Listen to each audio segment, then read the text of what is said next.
Saudara-saudaraku, bertemu kembali di dalam pembahasan firman Tuhan, pembahasan Alkitab.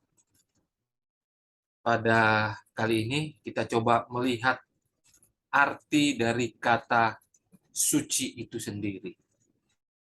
Kalau kita lihat di dunia ini, kalau seseorang dikatakan suci, berarti orang itu tidak berdosa, tidak melakukan kejahatan. Itu yang kita ketahui. Bila dunia, kalau melihat kata suci atau melihat seseorang yang suci, artinya orang itu tidak berdosa, tidak melakukan kejahatan. Itu istilah di dunia.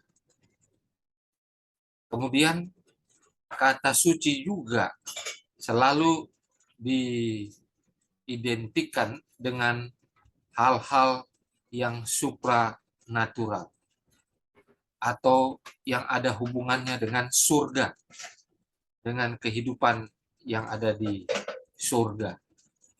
Jadi semua makhluk yang ada di surga, bahkan tempatnya sendiri itu dikatakan suci atau kudus.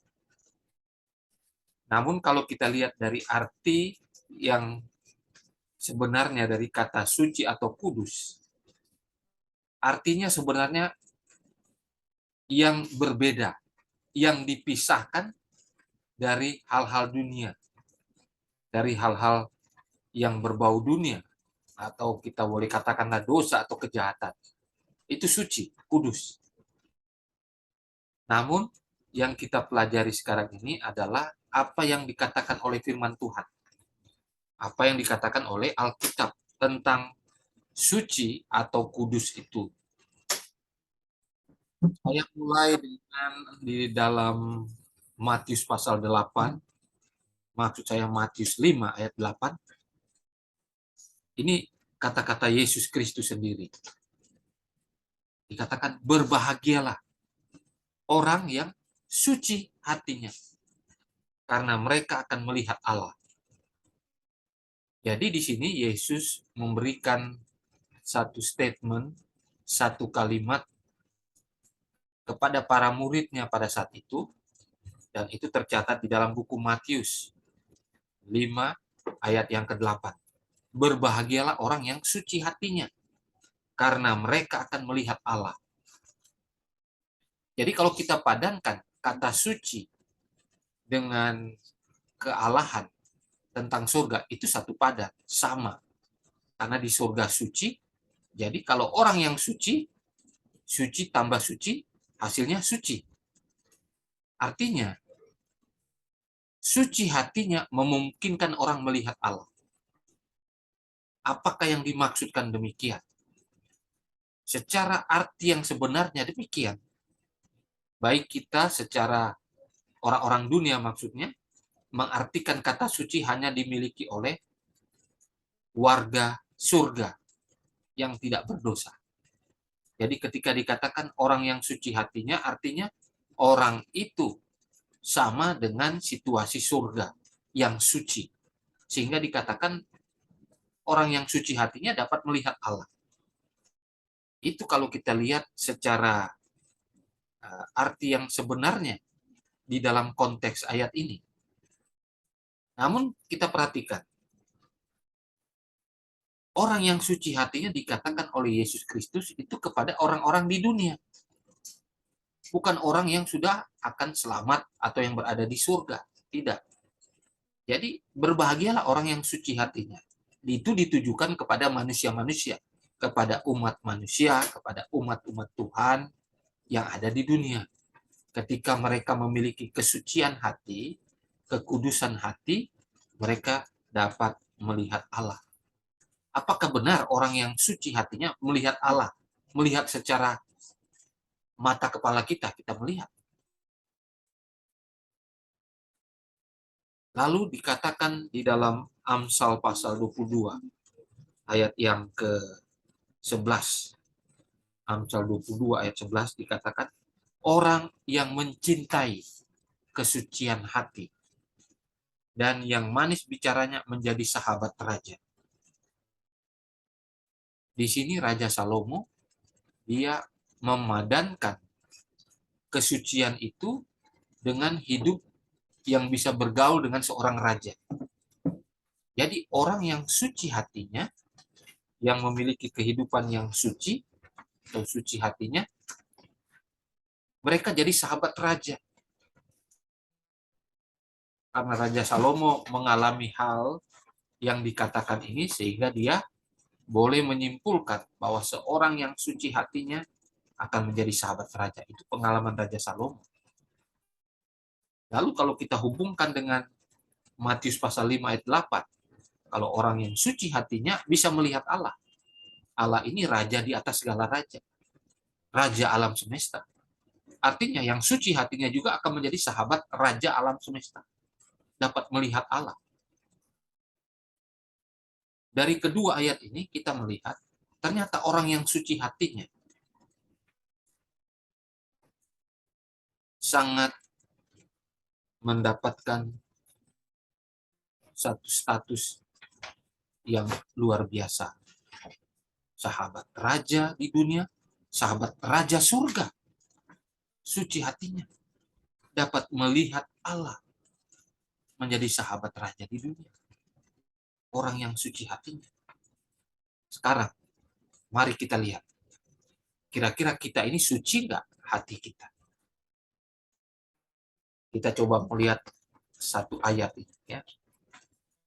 1 Korintus 6, ayat 19 dan 20. Ini tulisan Rasul Paulus.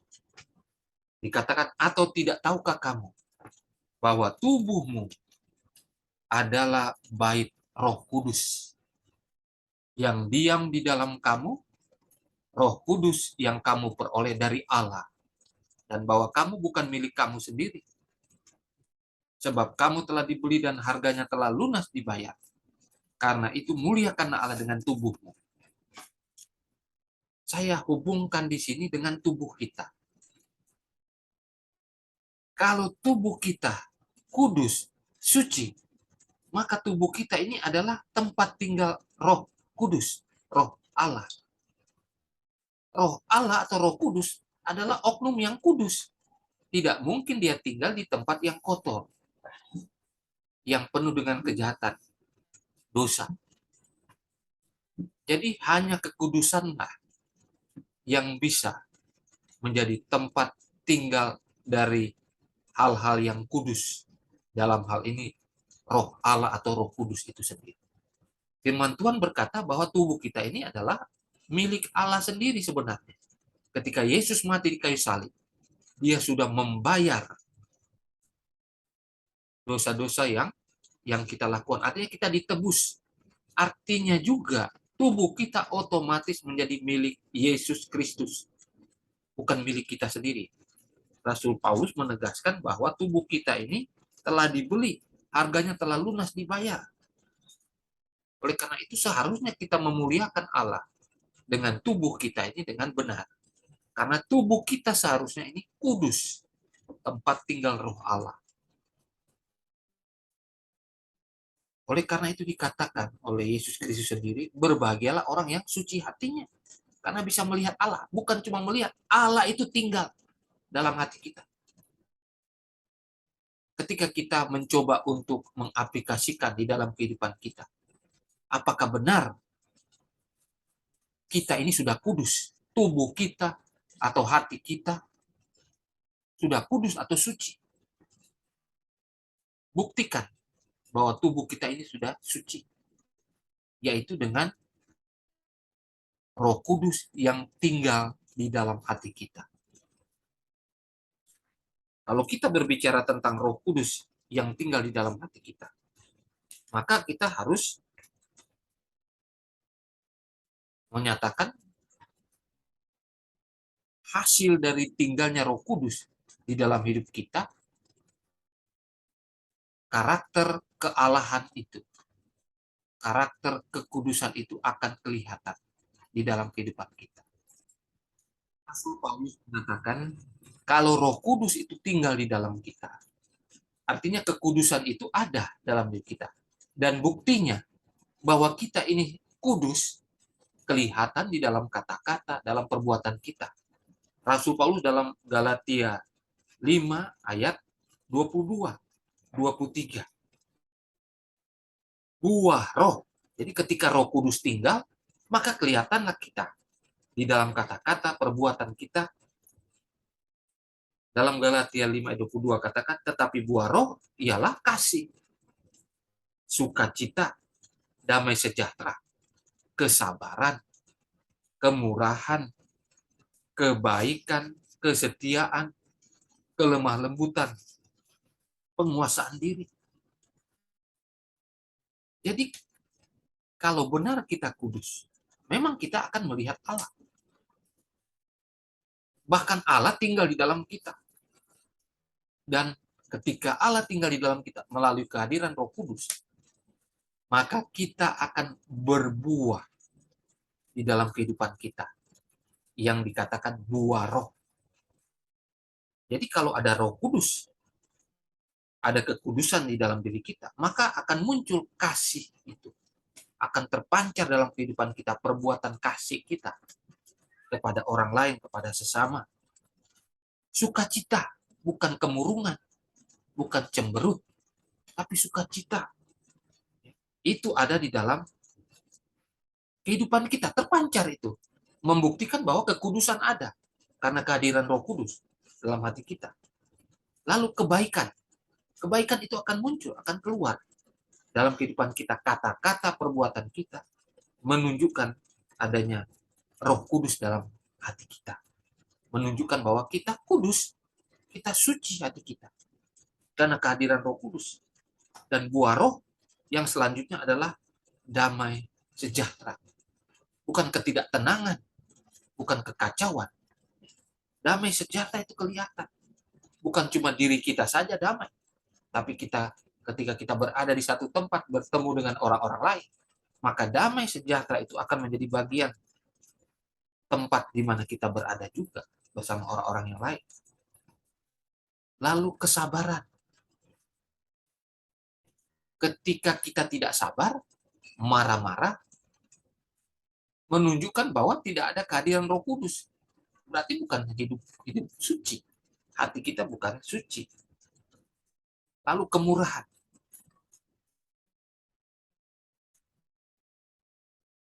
Kebaikan, kesetiaan, kelemah lembutan. Kelemah lembutan atau kerendahan hati di sana ya. Dan penguasaan diri. Nah, ini menunjukkan semua bahwa kita itu suci hati. Karena Allah tinggal melalui Roh Kudus. Kalau buah roh ini nggak ada, ya nggak mungkinlah kita dikatakan kita suci hatinya. Nggak mungkinlah kita melihat Allah. Tidak mungkin kita menjadi sahabat raja. Dan orang yang suci hati, dia akan menuruti semua hukum Tuhan. Semua perintah Tuhan. Termasuk hukum kesehatan.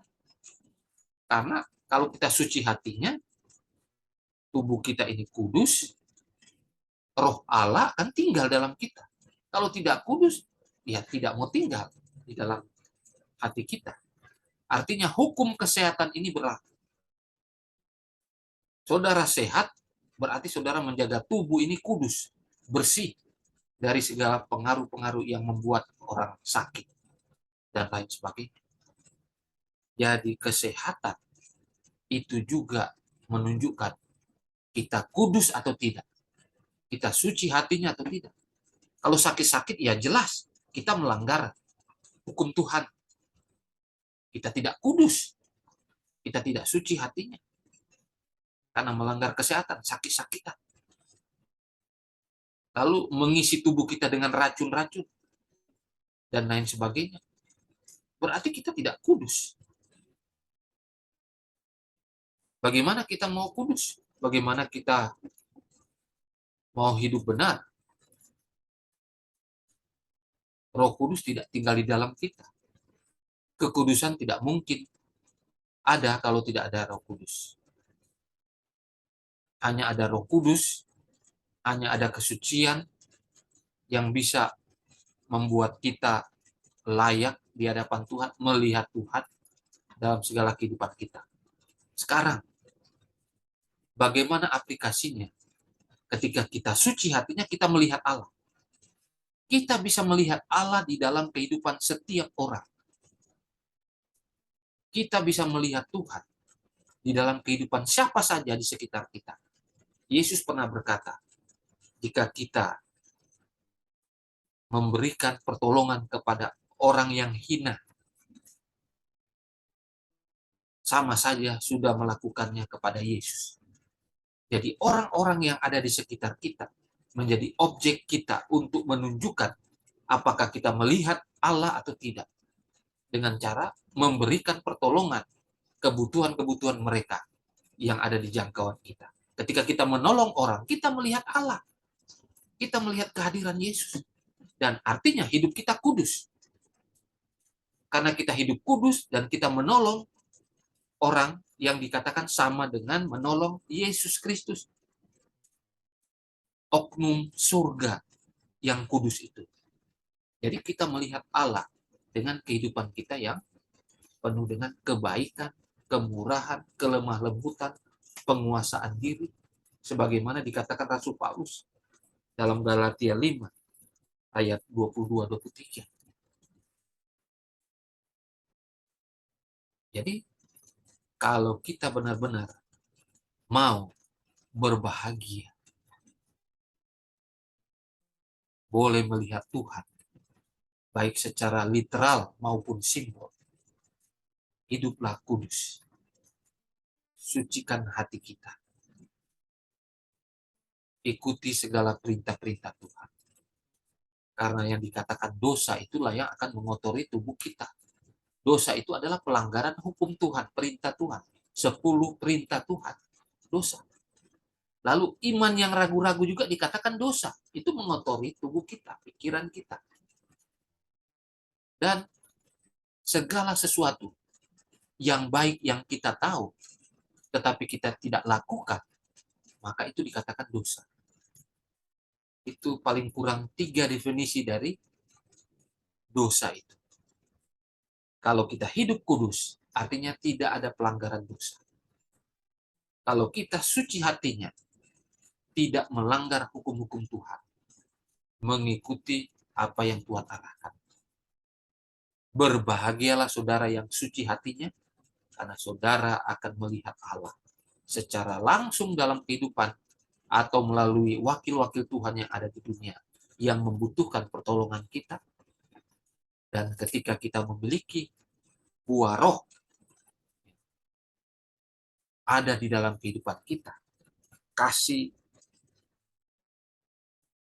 sukacita, damai sejahtera, kesabaran, kemurahan, kebaikan, kesetiaan, kelemah lembutan, dan penguasaan diri. Berarti kita memiliki kesucian hati. Roh Kudus ada. Mari saudara, undanglah Roh Kudus selalu. Ketika Roh Kudus tinggal di dalam kita, maka kesucian hati, kekudusan itu akan menjadi milik kita. Dan kita akan melihat Allah. Baik sementara di dunia ini, dan pasti di dunia yang akan datang ketika Yesus Kristus datang. Kita akan melihat Dia. Bukan cuma melihat, kita akan sama-sama Kristus pergi ke surga untuk hidup yang kekal selanjutnya bersama warga surga yang lain. Berbahagialah orang yang suci hatinya, karena mereka akan melihat Allah. Tuhan memberkati.